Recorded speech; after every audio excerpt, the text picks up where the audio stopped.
Oi pessoal, tudo bem? Na aula de hoje nós vamos estudar sobre algumas mudanças que ocorreram no Brasil colônia, já a partir da segunda metade do século XVII, e também como que aconteceu a busca pelo ouro, né, ou a descoberta de ouro no Brasil.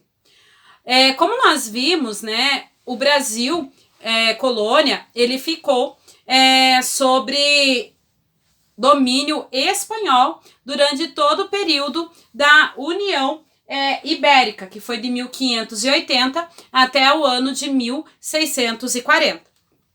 No ano de 1640, então, segunda metade já do século XVII, chega ao fim, né, do domínio espanhol, ao fim da União Ibérica, e o Brasil passa a ser novamente território de Portugal. Como nós já estudamos em capítulos anteriores, os holandeses, então, eles acabam sendo expulsos do Nordeste brasileiro e Portugal acaba retomando a produção de açúcar no Nordeste.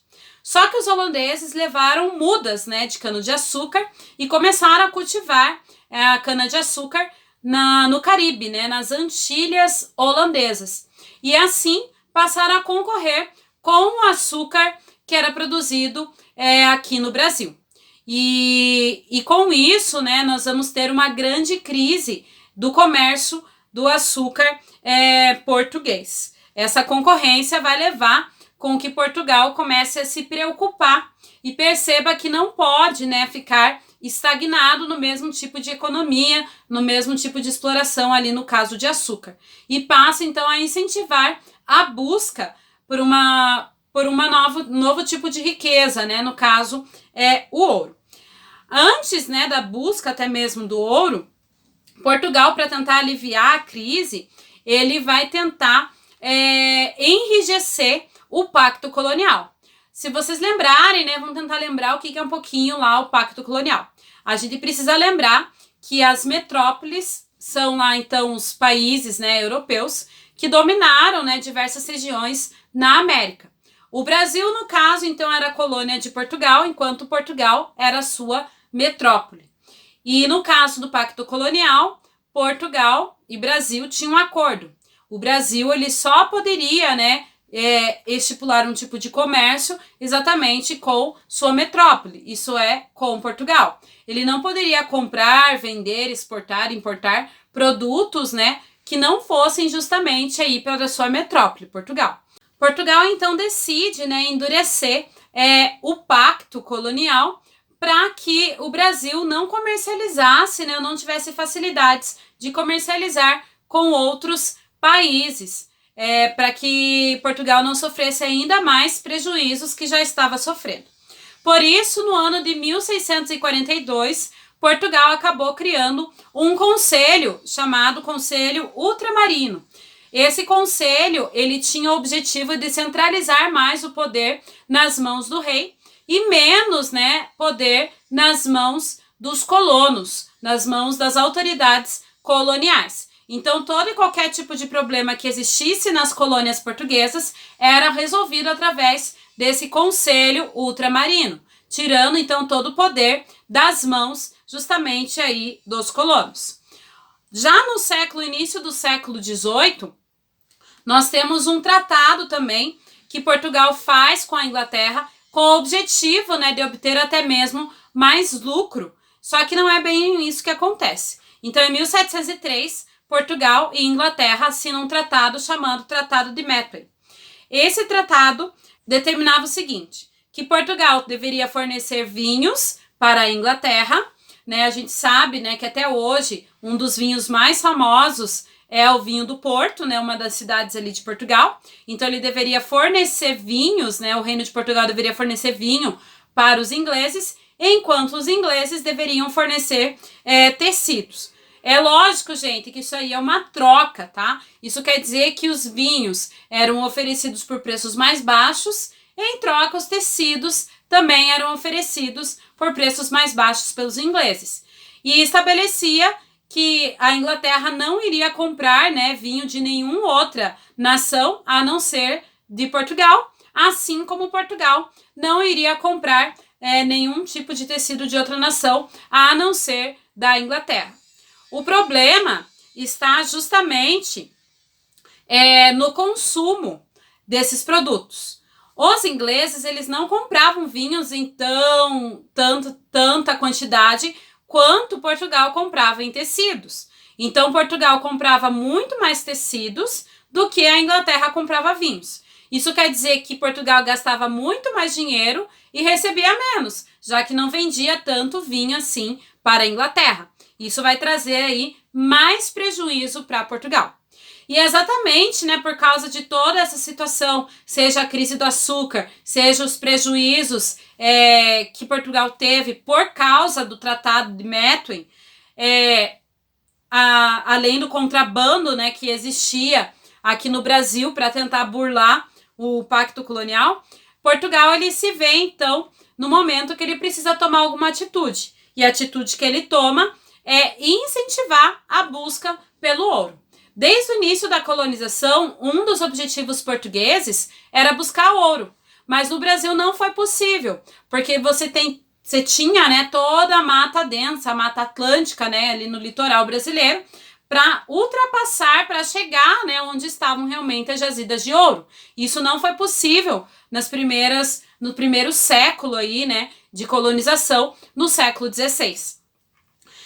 Nós vimos em capítulos anteriores que São Paulo, né, começou diversas expedições chamadas bandeiras para aprisionamento de indígenas, né? Então eles começaram a explorar o interior do Brasil, principalmente durante aí a União Ibérica.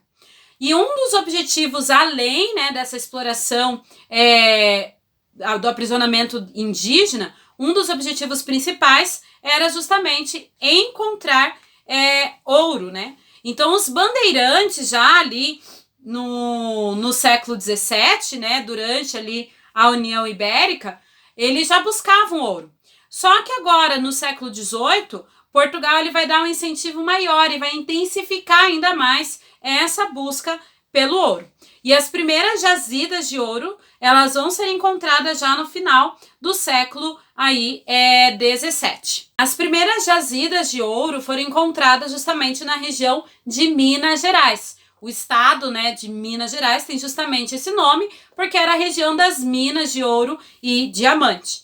O primeiro município, né, a primeira cidade ali, onde foi encontrado, que ela acabou sendo formada ali, foi a cidade de Sabará, que é o município do estado aí de Minas Gerais. E o ouro ele foi encontrado no Rio das Velhas, né?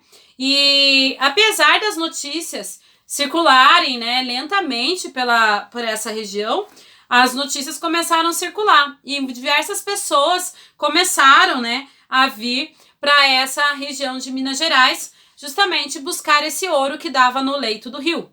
Esse ouro do leito do rio a gente chama, né, de ouro de aluvião, que é bem mais fácil extraí-lo do que ouros, né, do que o ouro que muitas vezes está dentro da rocha, né, que daí você tem que usar dinamite, né, para abrir uma mina e tudo mais, é muito mais trabalhoso. O ouro do leito do rio, chamado de aluvião, era muito mais fácil de extração.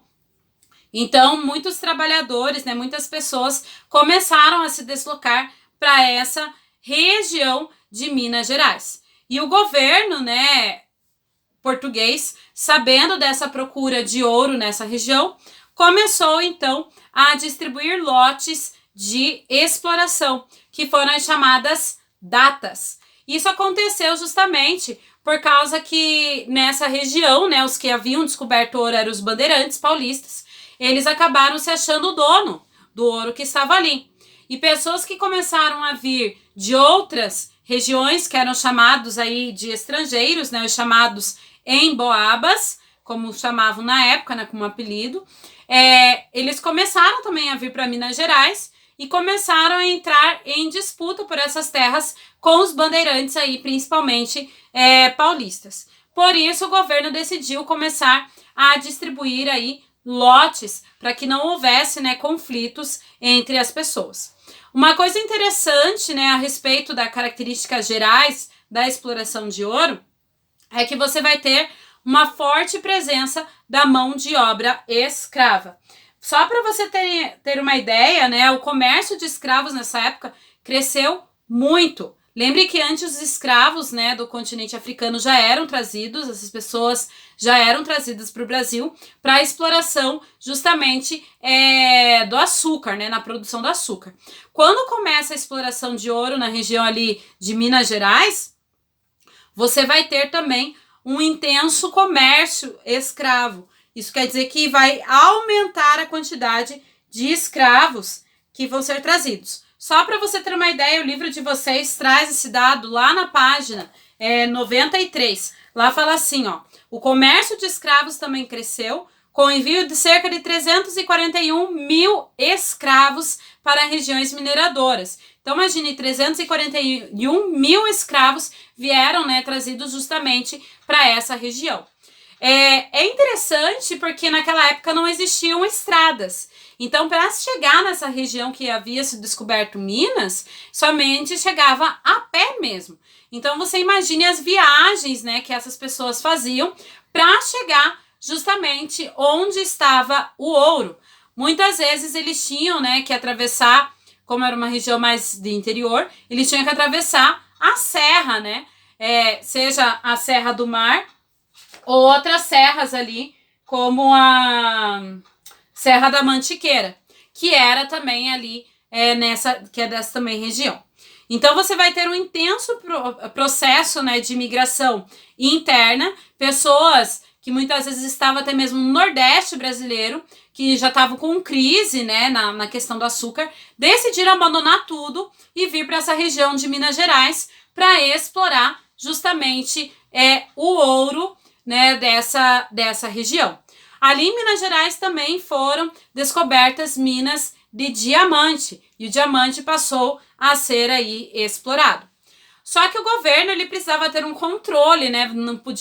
Você não podia chegar no local e simplesmente explorar e pegar todo o ouro ali para si. O governo, então, ele começa a criar algumas instalações de fiscalização nessas regiões das minas. Então, nós temos, primeiramente, né, quando era descoberto o ouro, o governo mandava um intendente, esse era o cargo, que era como podemos dizer assim, um fiscal, né? E que controlava justamente essa região mineradora. Isso a gente chama aí de intendência nas minas. Então, o governo português enviava, né, um responsável ou responsáveis para controlar essa região de mineração e até mesmo controlar os impostos que deveriam ser cobrados para a exploração. Então, você tinha o direito de explorar, você conseguia um lote de exploração, mas você tinha que pagar um imposto sobre o que você estava explorando.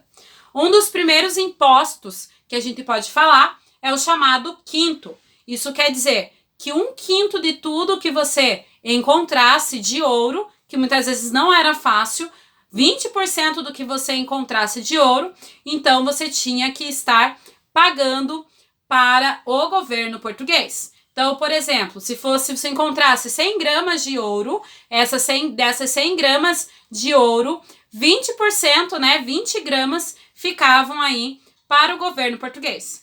Mas não era, né, o único tipo de imposto. Nós tínhamos ainda a finta. A finta era uma meta de impostos que você tinha que pagar até o fim do ano. Então, o governo ele estipulava, né, para a região uma meta de imposto. E se a região não atingisse essa meta de imposto, depois era executado um outro tipo de imposto que era chamado a derrama. Então, vamos supor que para uma determinada região o imposto fosse lá 1 tonelada de ouro, para a região, né? Não para uma pessoa, para a região, vamos supor. É 1 tonelada de ouro, deveria ser pago para os cofres portugueses. O que acontece? Se a região não atingisse esse tipo de imposto, o que eles faziam? Eles convertiam esse valor do ouro, estipulavam, né, o valor desse ouro e eles acabavam executando depois a chamada derrama, que era o pagamento de quinto atrasado. Isso quer dizer, do que você não tinha conseguido atingir. Tá, mas se você não tivesse esse ouro, se você não tivesse pagado porque você não tinha conseguido realmente atingir a quantidade de ouro, o que acontecia? E se você não tivesse? Muitas vezes eles até mesmo invadiam as casas e pegavam tudo que é objeto de valor, até mesmo móveis, para que fossem vendidos e convertidos em valores que atingissem a meta de ouro. Essa aí é a chamada de derrama. Tá, beleza, mas como que esses impostos eram controlados? Como que o governo sabia se a pessoa tinha pago, né, o imposto ou não, se ela tinha ouro ou não? Foram instaladas nessas regiões as chamadas casas de fundição. A única maneira, né, de você comprar ou vender, de você circular com ouro pela colônia, era através das chamadas linguetas ou as barras, né, de ouro, que eram feitas justamente na casa de fundição. Então você levava, né, as pepitas de ouros encontradas ou ouro em pó, né, as pepitas ali moídas, e você levava para a casa de fundição. Na casa de fundição, esse ouro ele era derretido e tirado já o quinto, né? O 20% já ficava ali na casa de fundição e esse 20% depois era enviado para o governo português. O ouro era então fundido e depois da fundição desse ouro ele recebia, né, uma identificação e também o selo real. E daí a pessoa poderia, né, comprar, vender, fazer comércio, até mesmo aí com esse ouro. Se a pessoa, né, fosse encontrada circulando ou tentando comprar, vender com ouro em pó, ouro em pepita, esse ouro era apreendido pelo governo português, porque era proibido esse tipo de circulação, porque não tinha pagado imposto. Então, para muitos na época, para não pagar impostos e levarem o ouro embora daqui, o que eles faziam? Eles muitas vezes contratavam pessoas, escultores, né, pessoas que faziam santos mesmo, estátuas, né, de santos, e pediam para fazerem estátuas ocas, é o chamado Santo do Pau Oco. Esse ditado, né, que a gente às vezes escuta as pessoas falarem, não muito, vem justamente dessa época, né? O que acontecia? Então eles escondiam pepitas de ouro, escondiam, né, em saquinhos e colocavam justamente dentro desses santos, justamente para tentar contrabandear esse ouro sem pagar imposto para o governo português. Então o contrabando já existia desde essa época. Lógico, gente, que por causa do ouro nós vamos ter diversos conflitos que vão acabar acontecendo nessa região. Uma eu já tinha comentado com vocês, é a chamada aí Guerra dos Emboabas, tá? Na realidade, a Guerra dos Emboabas, que aconteceram entre o ano de 1707 e 1709. Então, bem início mesmo do século XVIII, início também da exploração de ouro. Então, antes de haver um controle maior da coroa portuguesa sobre as regiões mineradoras, os paulistas, que foram os primeiros a encontrar ouro no Brasil colônia, eles decidiram que a região deveria ser deles, que somente eles deveriam explorar justamente essa região. Então, quando começam a chegar, né, pessoas de outras regiões, eles começam a apelidar essas pessoas de emboabas, de estrangeiros, e no caso, né, começa justamente um conflito, né, entre essas pessoas. Os paulistas não querendo que essas pessoas explorassem ali a região. No caso, né, esses conflitos, eles se estenderam, então, do ano de 1707 a 1709, quando o governo, então, decidiu formar os chamados lotes, que são chamados ali de datas, para impedir justamente mais mortes nessa região mineradora. Outra revolta que acontece nesse período é a revolta de Filipe dos Santos, ou a chamada aí Levante de Vila Rica, que acontece no ano de 1720. Nesse ano de 1720, começam, né, a se instalar as primeiras casas de fundição na região. E lógico que ninguém queria pagar imposto e não queriam ter esse controle, né, do governo sobre eles. Por isso, vão surgir uma série de protestos contra a abertura das casas de fundição. Então, em junho de 1720, começaram protestos justamente na cidade de Vila Rica, nas ruas de Vila Rica, várias pessoas mascaradas começaram a protestar justamente contra a abertura das casas de fundição. O governador começou a investigar para saber, né, quem que eram os principais líderes, e foi descoberto então que um dos principais líderes era um camarada chamado Felipe dos Santos, que era um tropeiro. O tropeiro era um comerciante, ele que era responsável por trazer produtos do litoral para o interior. Como a gente sabe, não existiam estradas, os caminhos, né, para as minas não eram acessíveis, o que tornava, né, os preços dos alimentos muito mais caro na região das minas. E esses alimentos, né, eram vendidos, principalmente carne seca, era vendido justamente pelos tropeiros, uma espécie então aí de comerciante. Tá, mas o que um tropeiro tem a ver com casa de fundição? A gente precisa lembrar que se uma pessoa vai ter que pagar impostos, ela vai ter que gastar mais dinheiro. E se ela gasta mais dinheiro pagando impostos, ela vai gastar menos dinheiro comprando alimentos, ou vai querer pagar menos pelos alimentos. Então, a instalação de casa de fundição não afetaria somente os mineradores, mas acabaria afetando também os comerciantes, isso é, os tropeiros. Por isso que Felipe dos Santos, né, estava entre aí os líderes da revolta. Felipe dos Santos, então, acabou sendo preso sem nenhum tipo de julgamento, e alguns acreditam, né, não tem comprovação, mas acredita-se que ele tenha sido amarrado aí a 4 cavalos e foi aí despedaçado. Essa foi a punição dele.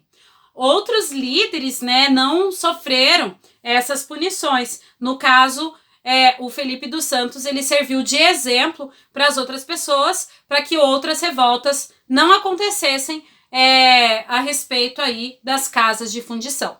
Nas próximas aulas nós vamos estar falando um pouquinho mais de outras mudanças que aconteceram no Brasil durante aí o século XVIII, relacionados tanto à mineração como também à política. Então não perca aí as próximas aulas. Até mais!